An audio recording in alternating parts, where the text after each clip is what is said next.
लोकसभा चुनाव के होने में अब बस कुछ ही महीनों का समय बचा है, पर इससे पहले राजनीतिक सरगर्मियां काफी तेज हो गई हैं। लोकसभा सीटों के लिहाज से देश के सबसे बड़े सूबे उत्तर प्रदेश में चुनावी गुणागणित का खेल अभी से ही देखने को मिल रहा है। वहीं राजनीतिक नफा नुकसान के इस खेल के बीच विपक्षी पार्टियों के गठबंधन इंडिया अलायंस को यूपी में एक और बड़ा झटका लगा है।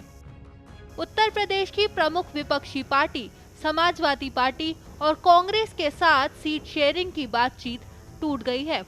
उत्तर प्रदेश में समाजवादी पार्टी और कांग्रेस के बीच गठबंधन नहीं होगा। सूत्रों के हवाले से खबर है कि सपा और कांग्रेस के बीच सीटों को लेकर सहमति नहीं बन पाई है। समाजवादी पार्टी ने कांग्रेस से दो टूक कह दिया है कि जो 17 सीटें कांग्रेस ने मांगी थी वो दे दी हैं, लेकिन तमाम कोशिशों के बाद भी अब इंडिया गठबंधन टूट चुका है।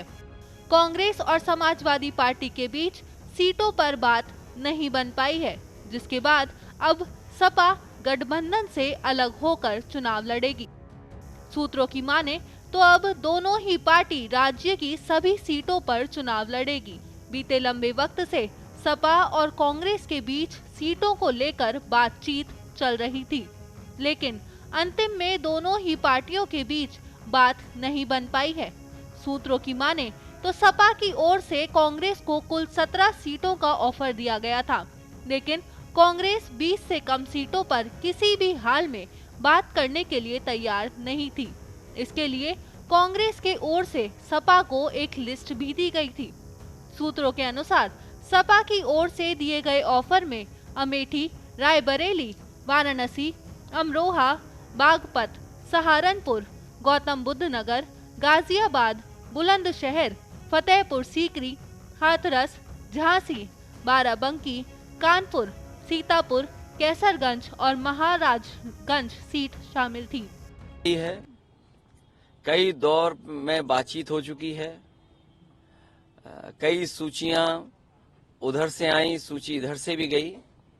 जिस समय सीटों का बंटवारा हो जाएगा, समाजवादी पार्टी उनके न्याय यात्रा में शामिल हो जाएगी। बातचीत को अंतिम रूप दिया जा रहा है, बातचीत चल रहा है, सकारात्मक एक माहौल भी अच्छा है, एक सकारात्मक माहौल है। समाजवादी पार्टी चाहती है कि इंडिया गठबंधन के रूप में हम लड़ें, हम भी चाहते हैं कि इंडिया गठबंधन और मजबूत हो। यहाँ वहाँ सीटों हम कुछ चाहते हैं, वो कुछ चाहते हैं। ये देखिए, जब समझौता होता है अलग अलग दलों के बीच में, लेन देन का सवाल है। हर एक पार्टी को कुछ लेना पड़ता है, लेना चाहती है पर देना भी पड़ता है, तो उसमें थोड़ा समय लग रहा है। पर मुझे पूरा विश्वास है, अखिलेश जी का बयान जो कल था वो भी बड़ा सकारात्मक था कि हम चाहते हैं कि इंडिया गठबंधन हो, सीट शेयरिंग फॉर्मूला जल्द से जल्द तय हो, और उस भावना को मैं पूरा समर्थन देता हूँ। हमारी पार्टी भी समर्थन देती है। लेकिन कुछ ही ऐसी सीटें भी थी जिसको लेकर दोनों पार्टियों के बीच मतभेद जारी था।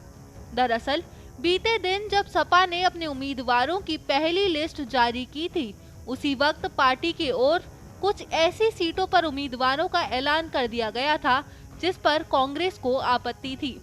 पार्टी की ओर से कुछ नेताओं द्वारा दिए गए बयान में इसके संकेत भी मिले थे। बीते दिनों के दौरान कई बार कांग्रेस प्रदेश अध्यक्ष बनने के बाद अजय राय ने तल्ख संदेश दिया था। उन्होंने स्पष्ट कहा था कि हम हर लोकसभा सीट पर तैयारी कर रहे हैं। इसके बाद सपा और कांग्रेस खेमे से जमकर बयानबाजी हुई थी। बात इतनी बढ़ी कि सूत्रों के अनुसार कांग्रेस हाईकमान को हस्तक्षेप करना पड़ा था। हालांकि अभी तक दोनों ही राजनीतिक दलों की ओर से कोई आधिकारिक बयान जारी नहीं किया गया है।